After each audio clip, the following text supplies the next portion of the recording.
My husband kicked me out. I'm on the streets. That's it. I'm a stay-at-home mom, so I don't have any cash and anywhere to go. We got into a heated argument and he uses my own trauma against me. I replied with the same energy and he told me, "You can get out my house if you're going to talk like that." This is second he said this. He's blowing up my phone and I'm scared of what's going to happen if I go back. Update. I called one of my ex-friends. We ended on good terms. Since my husband was blowing up my phone, I decided to answer to tell him I was getting picked up by them. He threatened to run someone over with our baby in the car if I didn't tell him where I was at. I told him where I was at and him and my former friend showed up at the same time. I ran into her car. She had to promise him to drop me off tomorrow for him to agree to let me go. There are women's shelters in our city. If you are in a city, find one. Call the non-emergency police number if you need to. This is classic spousal abuse. You need to get out of there. Do you have anywhere else to go? Family, trusted friends? Getting out of the house for a while may be the best decision. Get to a shelter, then get a lawyer. In domestic relations cases, the right thing to do is sometimes the wrong thing for the court to see you do. He sounds very dangerous. Even though your friend promised to bring you back to him tomorrow, don't go back. Or only go back if you need to grab your kids, but do so with other people so they can make sure you're safe while you get your things. He's already kicked you out once. This sounds like a cycle of abuse that isn't safe for your children or you to be around. Others in this thread are more knowledgeable about DV advice, but I just have to say, stay at a women's shelter, a friend's or your parents if possible. It won't get better if you stay with your husband. Be safe, sparkling heart. Please tell me that the only reason you'll go back to this depraved man is to take your baby and leave. If you need to get the law involved, do it. He's not safe for you or your child. I'm so sorry you're going through this. I'm so sorry he used your trauma against you. Frankly, fuck this guy. Call the police. Why the hell are you on Reddit asking for advice? Really? We can't do shit for you. Your husband is a controlling, manipulative asshole and you need to get your child out of his home for its safety and stay far away from him for your own. You are being abused. File a police case and get your baby out of there. The fact that you have no job and are a SOM is what gives him power over you in this relationship. Get out of there. This is second he said this. The first time should have been when you started getting your ducks in a row to escape the situation should it ever happen again. Update. My dad isn't speaking to me because he isn't my bio dad.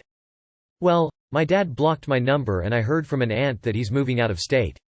I'm so pissed at my mom for this whole situation and I decided to run away to my friend's house. I hope my dad eventually comes back.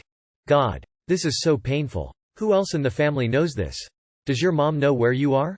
Is there someone trustworthy who is another adult you can talk to, preferably family? You can't go it alone. This is too much to have on your plate. I am so very sorry this is happening to you. This is not your fault.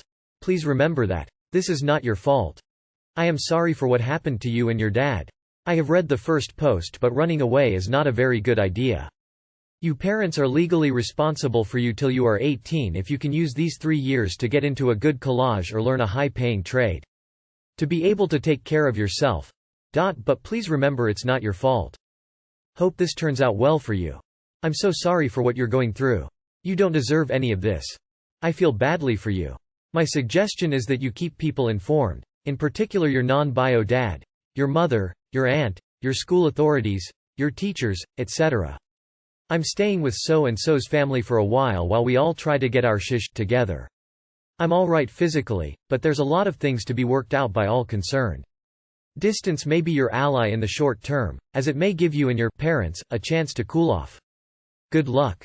Like you, his life is shattered. I'm willing to bet loads of fathers are taking care of kids they think are theirs. He probably doesn't have the strength. I understand getting away from you, Mom. She did do this to the both of you, but you need to let her know something, that you're alive. I assume you're not with family because friends are closer? If you don't want to talk to her directly, mediate through family, that aunt. Take care of yourself, don't bottle this up. In spite of everything, you'll always be his son-daughter. Is the aunt you heard from your dad's sister or your mom's sister? If she's from your dad's side, can you ask her about getting a DNA test done to verify whether or not the two of you are biologically related? I'm concerned that she could be lying about your paternity in order to drive your dad away. Unless she got a paternity test done at some point, there's no way she could actually know which of the guys she was having sex with at the time is your biological father, and I'd be surprised if she got one 15 years ago if she intended to stay with your dad. I'm assuming that you didn't already get a test done in the last week or so. Just had an abortion and feel utterly alone.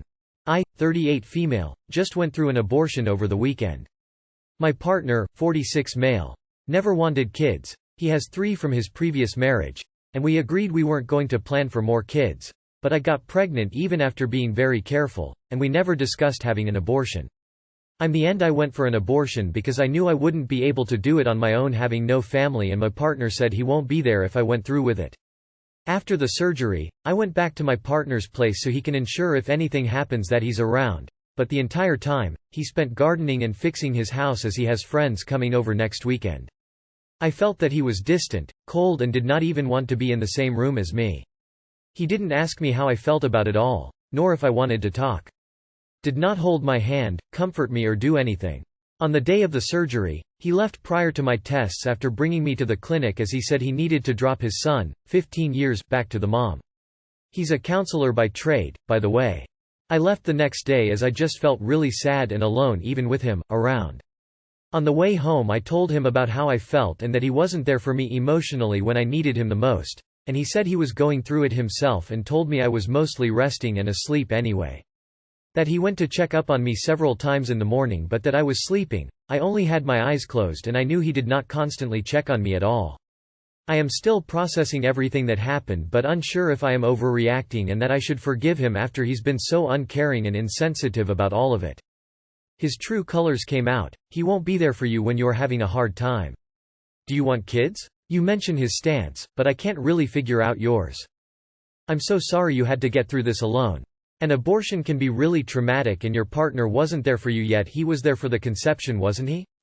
Have a talk with him about all of this, say that you know he didn't check on you as he said he did and that you might not recover from his lack of care towards you. Everything you need to know will come from his response. Take care. It's the mark of a bad life partner to not be there for you when you're sad or unwell regardless of the reason. I went through something similar with my ex after getting my wisdom teeth out and I realized he was selfish and not someone I could rely on. I'm with someone much better now. Oh honey, I'm so sorry this has happened to you. First, leave him because he's a callous bastard. Second, you need therapy and family urgently to help you through this. If he doesn't want any more kids, why hasn't he gotten snipped? Following my divorce I decided the 3 children I had were going to be all I'd want, and within a few weeks of the divorce, I had a vasectomy. He sounds like a selfish boss not willing to take any responsibility. My first thought when reading your post was my experience. I had a miscarriage and my husband was supportive on the day of my D&C, but became pretty cruel when I was upset after the fact. He expected me to get over it instantly. I embarrassed him in front of his friends when I was teary, etc. My emotions were inconvenient for him. It was devastating. I should have recognized his true colors. We got divorced years later. Has your partner been caring and supportive in other circumstances? Is it possible he feels really guilty about what you had to go through, but doesn't know how to express it? Deep down he knows it's not your fault, but on the surface he's blaming you? He wants life to go on like nothing happened. Maybe it will hit him later and he will apologize. It might be too late. Why hasn't Buddy had a vasectomy yet? It's literally a 15-minute procedure. Mine didn't even require a needle. I mean, it wasn't fun, but it was very much worth the result. I am so sorry you are going through this. I would take a big step back, take some time alone and really evaluate if this relationship is good for you. This is a 46-year-old man that already has children, is so certain that he does not want more children that he has now pushed 2 women to have abortions but hasn't taken it upon himself to get a vasectomy. Then he tried to blame you for not taking your pills correctly? Where is his responsibility in this? Beyond that, you deserve emotional support that he hasn't given you. I don't want to say throw the whole man away, but I'd be thinking long and hard about it in your situation. Ex who cheated on me apologized and wants another chance. So I was with this girl for 2 years and about 2 months ago she cheated on me, so I broke up with her. This past weekend we texted and talked about things, and today she said she would do anything for a second chance. What should I do? She seems to genuinely feel bad. Update. I'm gonna just move on to better things. I can't deal with getting hurt again. Hell no. She realized the person she cheated on you with isn't what she thought. Stay away from her. Ah, she feels bad? That's so cute. Tell her to rot in hell. In my own personal experience, once a cheater always a cheater. Obviously this is a generalization, but it seems people who have a history of cheating tend to struggle in the faithfulness department. Wonder if she felt bad when she was riding someone else's dick? Wonder if she'd feel bad next time she did it? If I was you, I wouldn't give them a second chance. I would always feel I couldn't 100% trust them, and I would be on edge wondering what if all the time. That's up to you, but personally I subscribe to the theory that, once a cheater, always a cheater. She didn't value your relationship or respect you once. What would be different the second time around? Nah, I'm good. Block. Accept the apology and move on to a better person. No cheater have repented overnight. A loose person is always loose.